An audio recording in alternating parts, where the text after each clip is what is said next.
नमस्कार विद्यार्थी मित्रांनो, स्वागत आहे AGMPSC आपल्या करंट अफेअर्सच्या मराठी यूट्यूब चॅनलमध्ये. मी संतोष. आज आपण 8 एप्रिल 2026च्या चालू घडामोडीचे प्रश्न आणि उत्तरे पाहणार आहोत. मित्रांनो, 10 प्रश्न पाहणार आहोत, जे की 10च्या 10 प्रश्न आपल्या येणाऱ्या सर्व एक्झामसाठी महत्त्वाचे असतील. त्यामुळे व्हिडिओला शेवटपर्यंत नक्की पहा आणि चॅनलवर नवीन असाल तर चॅनल सबस्क्राईब करायला विसरू नका. चला तर सुरू करूया. आजचा आपला पहिला प्रश्न पाहूयात. महाराष्ट्र खो खो संघटनेच्या अध्यक्षपदी कोणाची नियुक्ती करण्यात आली? आणि त्याचे योग्य उत्तर आहे पर्याय क्रमांक 2 सुनेत्रा पवार. अधिक माहिती जाणून घेऊया. महाराष्ट्र राज्य खो खो संघटनेच्या अध्यक्षपदी आपल्या महाराष्ट्राच्या उपमुख्यमंत्री सुनेत्रा पवार यांची एप्रिल 2026 मध्ये बिनविरोध निवड करण्यात आलेली आहे. तर मित्रांनो, पुणे येथील बालेवाडी येथील झालेल्या शिवछत्रपती क्रीडा संकुलात पार पडलेल्या या खो खो संघटनेच्या अध्यक्षपदी सुनेत्रा पवार यांची बिनविरोध निवड करण्यात आलेली आहे. आणि अजित पवार यांच्या निधनानंतर हे पद रिक्त होतं. त्यानंतर आता सुनेत्रा पवार यांची निवड करण्यात आलेली आहे. आणि विशेष म्हणजे या संघटनेचे अध्यक्षपद भूषवणाऱ्या या पहिल्या महिला ठरलेल्या आहेत सुनेत्रा पवार. चला तर पुढचा प्रश्न पाहूयात. प्रश्न क्रमांक 2 आहे, 2024-25 या वर्षीचा प्रतिष्ठित MS स्वामीनाथन पुरस्कार कोणाला जाहीर झाला आहे? आणि त्याचे योग्य उत्तर आहे पर्याय क्रमांक 3 डॉक्टर CH श्रीनिवासराव. अधिक माहिती जाणून घेऊया. 2024-25 या वर्षीचा प्रतिष्ठित स्वामीनाथन पुरस्कार कोणाला जाहीर झालेला आहे? तर डॉक्टर श्रीनिवासराव यांना हा पुरस्कार जाहीर झालेला आहे. आता हे श्रीनिवासराव कोण आहेत? तर श्रीनिवासराव हे ICAR भारतीय कृषी संशोधन संस्था नवी दिल्लीचे संचालक आणि कुलगुरू आहेत डॉक्टर श्रीनिवासराव. आणि त्यांना या वर्षीचा म्हणजेच की 2024-25चा MS स्वामीनाथन पुरस्कार जाहीर झालेला आहे. आता हा पुरस्कार त्यांना का प्रदान करण्यात आलेला आहे? तर त्यांनी हवामान लवचिक शेती क्षेत्रातील त्यांच्या महत्त्वपूर्ण योगदानासाठी त्यांना हा पुरस्कार प्रदान केला जात आहे. तर मित्रांनो, हे स्वामीनाथन पुरस्काराचं स्वरूप काय आहे? तर या पुरस्कारामध्ये एक पदक, प्रशस्तीपत्र आणि 2 लाख रुपये रोख रक्कम असे या पुरस्काराचे स्वरूप आहे. आणि हा पुरस्कार हैदराबाद येथे 18 एप्रिल रोजी प्रदान केला जाणार आहे. कुठे? हैदराबाद येथे 18 एप्रिल रोजी हा स्वामीनाथन पुरस्कार प्रदान करण्यात येणार आहे. चला तर पुढचा प्रश्न पाहूयात. प्रश्न क्रमांक 3 आहे, राज्यसभेचे सभापती CP राधाकृष्णन यांनी एकूण किती सदस्यांना शपथ दिली? आणि त्याचे योग्य उत्तर आहे पर्याय क्रमांक 3 19 सदस्य. 6 एप्रिल 2026 रोजी राज्यसभेचे सभापती CP राधाकृष्णन यांनी एकूण 19 नवनिर्वाचित आणि पुनर्नियुक्त सदस्यांना शपथ दिली.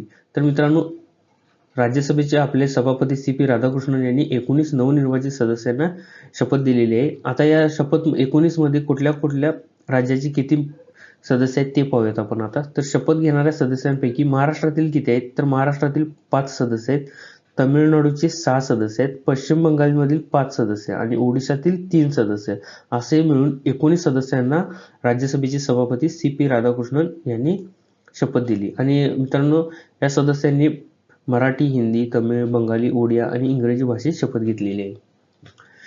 चला तर पुढचा प्रश्न पाहूयात. प्रश्न क्रमांक 4 आहे, नुकतेच निधन झालेले अलेक्झांडर लिनोव्ह हे कोणत्या प्रकल्पाचे मुख्य डिझायनर होते? आणि त्याचे योग्य उत्तर आहे पर्याय क्रमांक 2 ब्राह्मोस. अधिक माहिती जाणून घ्या. रशियाचे दिग्गज क्षेपणास्त्र डिझायनर अलेक्झांडर लिनोव्ह हे ब्राह्मोस क्षेपणास्त्राच्या निर्मितीतील प्रमुख शिल्पकार होते.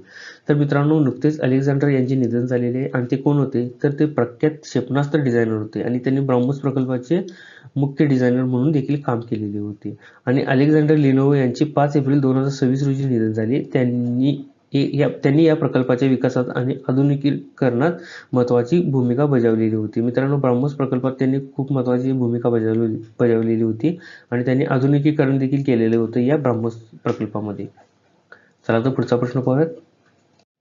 प्रश्न क्रमांक 5 आहे, Gondwana model best practice of Gondwana university Gadchiroli या पुस्तकाचे प्रकाशन कोणाच्या हस्ते करण्यात आले? आणि त्याचे योग्य उत्तर आहे पर्याय क्रमांक 2 देवेंद्र फडणवीस. अधिक माहिती जाणून घेऊया.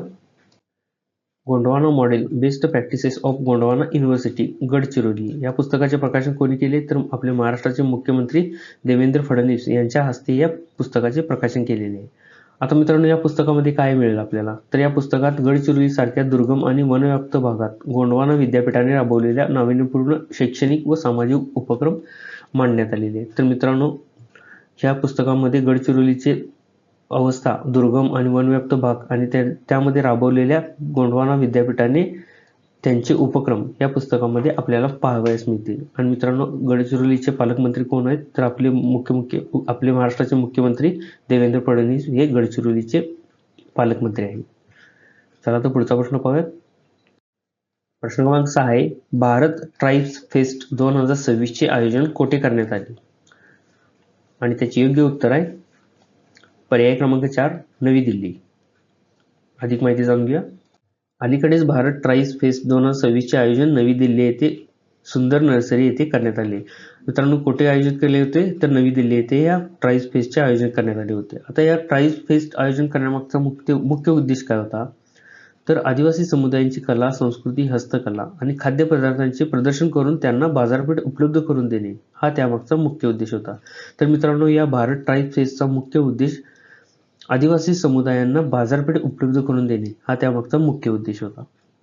चला तर पुढचा प्रश्न पाहूया. प्रश्न क्रमांक 7 आहे, क्यूडेंगा ही लस कोणत्या देशाने विकसित केली आहे? आणि त्याचे योग्य उत्तर आहे पर्याय क्रमांक 1, जपान. भारतात डेंग्यू प्रतिबंधासाठी शिफारस केलेली क्यूडेंगा ही लस कोणी विकसित केलेली आहे? तर जपानमधील टाकेडा फार्मास्युटिकल्स कंपनीने ही लस क्यूडेंगा ही लस विकसित केलेली आहे. आणि मित्रांनो, ही लस डेंग्यू विषाणूच्या 4ही प्रकारांवर काम करते आणि गंभीर डेंग्यूपासून संरक्षण करते. कुठली लस? तर क्यूडेंगा ही लस. आणि मित्रांनो, ड्रग्स कंट्रोलर जनरल ऑफ इंडियाने 4 ते 60 वर्ष वयोगटातील व्यक्तींसाठी या लसीला मान्यता दिलेली आहे. चला तर पुढचा प्रश्न पाहूया.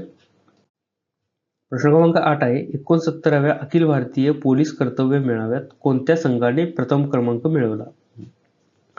आणि त्याचे योग्य उत्तर आहे पर्याय क्रमांक 2, तेलंगणा. तर नागपूर येथे मार्च-एप्रिल 2026 मध्ये संपन्न झालेल्या 69व्या अखिल भारतीय पोलीस कर्तव्य मेळाव्यात तेलंगणा पोलीस संघाने प्रथम क्रमांक मिळवलेला आहे. तर मित्रांनो, नुकतेच 69व्या अखिल भारतीय पोलीस कर्तव्य मेळावा पार पडला आणि तो कुठे पार पडला? तर महाराष्ट्रातील नागपूर येथे हा पार पडला. आणि या मेळाव्यामध्ये तेलंगणा पोलीस संघाने प्रथम क्रमांक मिळवलेला आहे. आणि मित्रांनो, सलग तिसऱ्यांदा हा प्रतिष्ठित किताब पटकावून त्यांनी हॅट्रिक साधलेली आहे. म्हणजेच की तेलंगणा पोलीस संघाला हे तिसरे पदक आहे आणि त्यांनी हॅट्रिक साधलेली आहे. आणि तेलंगणा पोलीस संघाने स्पर्धेत एकूण 6 सुवर्ण, 3 रौप्य आणि 3 कांस्य पदक मिळवलेली आहे. आणि मित्रांनो, या स्पर्धेमध्ये या मेळाव्यात काय काय होते? तर अँटी सॅबोटेज, संगणक साक्षरता, श्वान पथक, व्हिडिओग्राफी यासारखे आधुनिक पोलीस तंत्रज्ञान या 69व्या अखिल भारतीय पोलीस कर्तव्य मेळाव्यात दाखवण्यात आले. चला तर पुढचा प्रश्न पाहूयात. प्रश्न क्रमांक 9 आहे, एप्रिल 2026 मध्ये पूर आणि भूकंपाचा सामना करणाऱ्या कोणत्या देशाला भारताने मानवतावादी मदत म्हणून पाठवलेली आहे?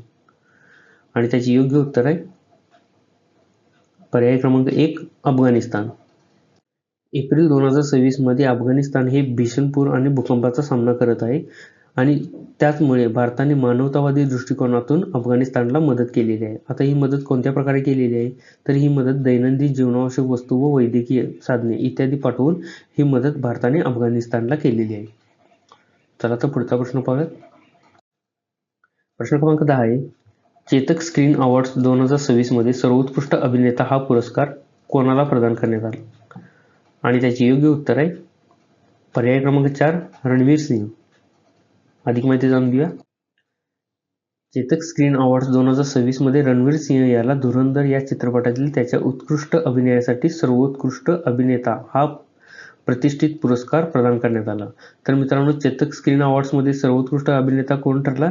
तर रणवीर सिंह याला हा पुरस्कार देण्यात आलेला आहे. आणि त्याला हा पुरस्कार का देण्यात आलेला आहे? तर धुरंधर या चित्रपटातील त्याच्या उत्कृष्ट कामगिरीसाठी हा पुरस्कार त्याला प्रदान करण्यात आलेला आहे. आणि या सोहळ्यात मित्रांनो, धुरंधर चित्रपटाने एकूण 14 पुरस्कार पटकावलेले आहेत. तर मित्रांनो, हे होते आजचे आपले 8 एप्रिल 2026 चे चालू घडामोडीचे प्रश्न आणि उत्तरे.